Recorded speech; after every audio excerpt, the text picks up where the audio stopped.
According to Islam's most trusted sources, Muhammad, the prophet of Islam, had sex with a prepubescent 9-year-old girl. And we know that Aisha hadn't reached puberty because the Muslim sources talk about her playing with dolls in the presence of Muhammad. And according to Muslim scholars, girls were allowed to play with dolls only up until the age of puberty. Once they reached puberty, dolls were considered images and they were no longer allowed to play with them. We have all kinds of reasons for believing that Aisha had not reached puberty, according to the Muslim sources. But there are some hadiths that Muslims use in the West to show that Aisha had, in fact, reached puberty. And let's go ahead and take a look at an example. This is Sunan Abu Dawud, number 4933 or 4915, depending on which edition you're using.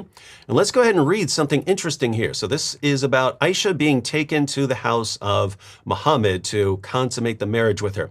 So Aisha narrated, "The Messenger of Allah married me when I was 7 or 6. When we came to Medina, some women came. According to Bishr's version, Ruman came to me when I was swinging. They took me, made me prepared, and decorated me. I was then brought to the Messenger of Allah, and he took up cohabitation with me when I was 9. She halted me at the door, and I burst into laughter." Abu Dawud said, "That is to say, I menstruated.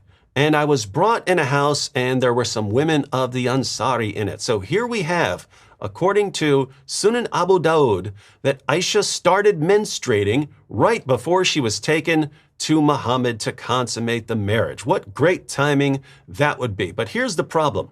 I go to another translation of the exact same hadith. This is the Darussalam edition of Sunan Abu Dawud. And we read, it was narrated that Aisha said, "The Messenger of Allah married me when I was 7 or 6 years old. When we came to Al-Madinah, some women," Bishr said, Ruman, "came to me when I was on a swing and took me and prepared me and adorned me.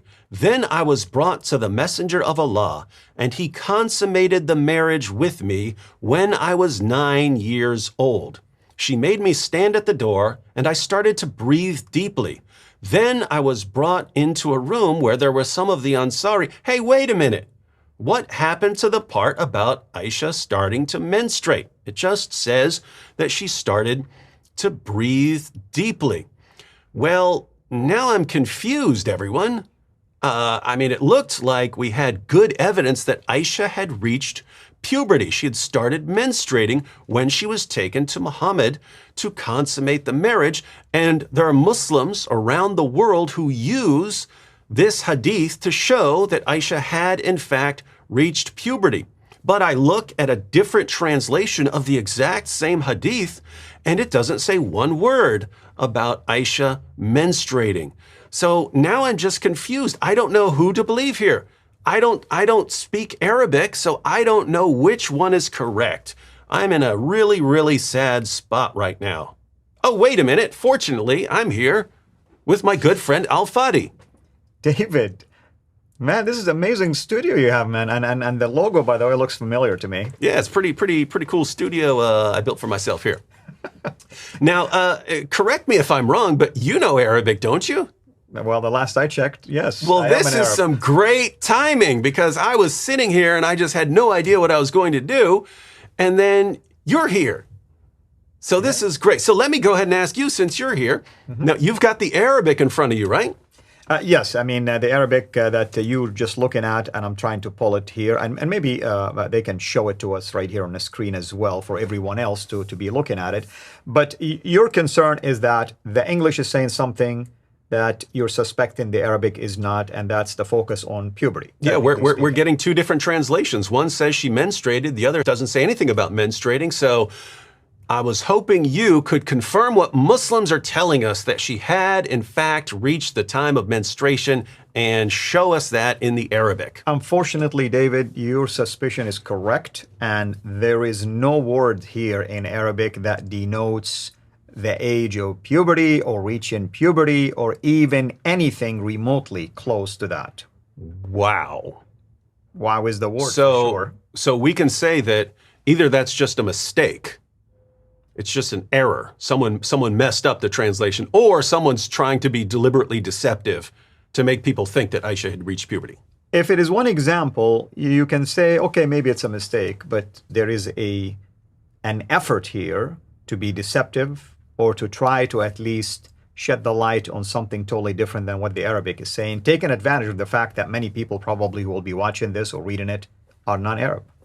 Let's go ahead and look at a passage in Sahih al-Bukhari, and we're going to see something very similar happening, but this is another example that is used by Muslims to show that Aisha had reached puberty. And here it specifically says that she'd reached puberty. So lots of Muslims go to this passage, and I've seen lots of non-Muslims say, hey, wait a minute, the Hadith does claim that Aisha had reached puberty right here in Sahih al-Bukhari, number 476. So here we have narrated Aisha, the wife of the Prophet. I had seen my parents following Islam since I attained the age of puberty. So, since she reached the age of puberty, she's seen her parents following Islam. We have an idea of when her parents started following Islam. So Aisha must have reached puberty well before her marriage was consummated with Muhammad. And so some conclude that she must have therefore been much older. She must have been 16 or 18 or 21 by the time Muhammad consummated the marriage with her. So here, if it really says that she'd reached puberty, this will contradict some of the other hadiths that say she hadn't, but at least Muslims would have a good case for saying that she'd reached puberty if this is in fact what it says in the Arabic. So could you break down the Arabic where it clearly says right here that she had reached puberty? There is no word in the Arabic at all denoting puberty. My suspicion is that they took a word here, aqil, meaning recall, or as far as I can remember, and somehow they're connecting this to puberty. That's my only suspicion here. So this in the Arabic, it doesn't say puberty. It does not. You're saying they're interpreting something else to mean puberty for this. That's right, exactly. Okay, so you're saying that means something when I could recall. That's pretty much. I mean, it has to do with the word aql, meaning brain, memory. So they're either thinking of it as far as I can recall, or when I started it to remember things. Somehow they're making a connection here to that. And there's no connection, right? There's no connection between saying, hey, from the age I could recall things, and saying, oh, that's puberty. As if when you reach puberty, that's when you start being able to remember things, right? Unless there is a different science that they're following. I'm Some not weird aware of stuff. anything like unless that. You, unless you reach puberty and then you got a head injury, forgot everything, and then all of a sudden, right then, you started remembering things. But I don't know who to believe here, so let's go ahead and take a look at another Muslim translator, Aisha Bewley, one of the most popular Muslim translators in recent years. Let's go ahead and check out her translation of the exact same hadith and see if she agrees with you or if she agrees with those who say that it refers to Aisha reaching puberty.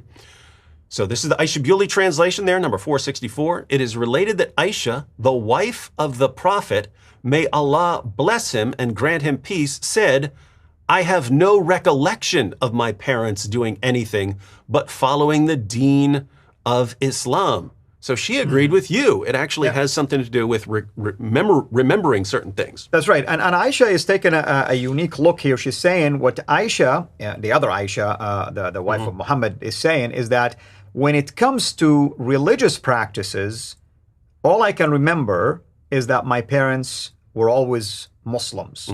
So she's not saying Aisha did not remember things before that, but she's saying from a religious practice of her parents, all she can remember is that both of her parents were actually followers of Islam. So that's the angle. So now notice, Aisha's parents weren't always Muslims.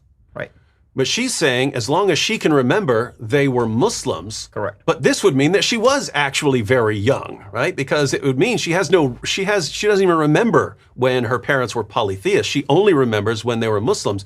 But the other translation we looked at suggests that she'd already reached puberty by the time her parents converted. And so completely different different versions of events. That's true. And keep in mind, when Muhammad even proposed to marry her, Abu Bakr has been following him for years. He was among the first to follow Muhammad. So this also shows that Aisha is not talking about the moment she married Muhammad. No, she's talking about for as long as she can remember, even before this incident of being proposed to him, that she can recall her parents worshiping idols or doing any of the Quraysh rituals or whatever the case might be. She can remember them just being followers of Islam. So she was actually young. She was too young to remember when her parents weren't Muslims. Now, so it's very interesting that the other translator would translate that as reaching puberty. When you're saying it doesn't mean that, Aisha Bewley's saying it doesn't mean that. But here's what I find most interesting. I'm going to go to another hadith in Sahih al-Bukhari where it seems to be giving the same beginning of the exact same story. And here they magically translate it accurately. And so look at this. This is Sahih al-Bukhari number 2297, and it's the same thing. Narrated Aisha, wife of the Prophet, since I reached the age when I could remember things, I have seen my parents worshiping according to the right faith of Islam. So here they suddenly know what it means for Aisha to be saying that from the time she could remember anything, she remembers her parents following Islam. So given the Arabic here, is the Arabic the same? In other words, are the two passages talking about the same thing in Arabic? The Arabic is almost identical.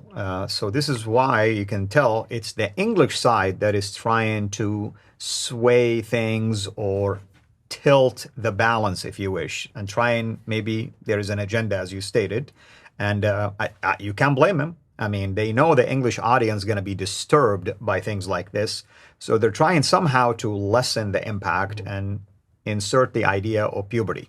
And so which is interesting because you can find multiple passages in Bukhari which specifically state that Aisha hadn't reached the age of puberty. They even include some commentary by Ibn Hajar al-Asqalani, considered by many to be the greatest hadith scholar of all time, specifically saying that Aisha had not reached puberty when she's taken to Muhammad's house to consummate the marriage. In number 5153 of Sahih al-Bukhari, they even include a reference to Surah 65, verse 4, which says that you can marry and divorce after having sex with a prepubescent girl, and they use that to illustrate Muhammad's relationship with Aisha. So it's just weird that right here in this one spot of Sahih al-Bukhari, they translate something as puberty when, as you're saying, there's no basis for that in the Arabic.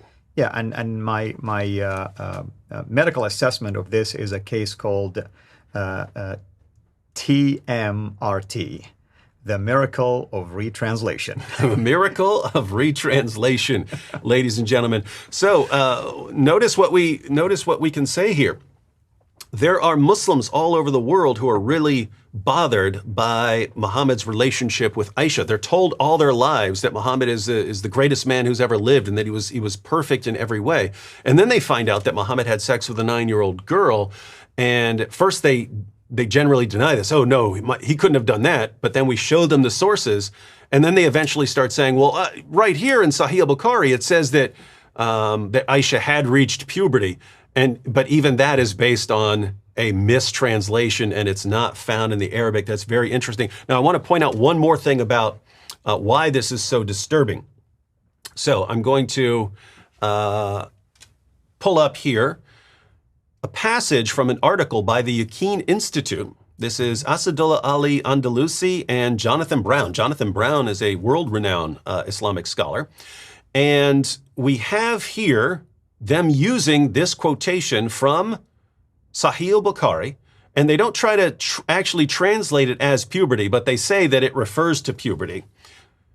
But look at what they say here. Narrated Aisha, I had seen my parents following Islam since I attained the age of reason. So not the age when I can remember things. It's the age when I've gained my reasoning ability. And they're saying that refers to the age of puberty. Not a day passed, but the Prophet visited us both in the mornings and evenings. So they're saying that in the Arabic it refers to the age of reason, and they're saying that's puberty. Which is just silly. Even if you wanted to say age of reason, on what planet do you suddenly begin to reason when you reach puberty? That's true. Yeah, there are people who reason really in really sloppy fashion after they reach puberty, and there are very intelligent people before they reach puberty. I mean, I wish they would give us maybe a medical research that was done and saying, hey, we're relying on this research, and that's why we're assuming the age of reason meant puberty. Mm-hmm. But even when you look at the Arabic, there is no such thing as the age of reason. All she's saying is, for as far as I can remember, has nothing to do with reason, has nothing to do with knowing right from wrong. This is just remembering thing. Age of reason to me is that you know what is right, you know what is wrong now, and you're accountable for it. Yep. And so, you're according to what you're saying, it's actually very simple. She's just saying, hey, as long as I can remember, my parents are following Islam. Very simple, very straightforward. And then you have a mistranslation that then gets used to defend Muhammad. And it's one thing for Muslims to do this. It's one thing for your average Muslim who doesn't know what the Arabic says, who doesn't know how to read this passage and interpret it and understand it, and just reads the English translation and says, oh, there, you see, Aisha had reached puberty. It's one thing for a Muslim like that. They don't know what they're talking about, but I wouldn't think that person is trying to deceive me. But when I see Muslim scholars and they're using it, and they know that it says nothing about puberty, and they're still maintaining that this actually refers to Aisha reaching puberty, I can only assume that they are deliberately trying to deceive their Muslim readers in order to keep their Muslim followers from leaving Islam based on how disturbed they are about this issue. That is very true, and again, I want to give them the benefit of the doubt. At least the Yaqeen Institute, if they can just show us, maybe they have access to a medical research that inserts something like this. I mean, I'm open for the idea. Just let's look at the evidence. But this is far-fetched, when you start making claims like this. So what we have is a simple hadith that makes a simple claim from Aisha, gets twisted and mistranslated, and then Muslims who are desperate to defend their prophet run around the world with a mistranslation, and then actual Muslim scholars use the mistranslation in order to mislead their followers into thinking that Muhammad was better than he actually was. Well, thanks, Al-Fadi, for helping me out, helping me with my confusion here, and showing people that all you Muslims and non-Muslims even who are using these passages to show that Aisha had reached puberty, you're either ignorant of what the Arabic says, or you are deliberately misleading and deceiving people. So think about that. And if you'd like more commentary on Muhammad and the Quran from someone who knows the Arabic and can cut through a lot of the nonsense, be sure to check out Al-Fadi's channel, Sira International.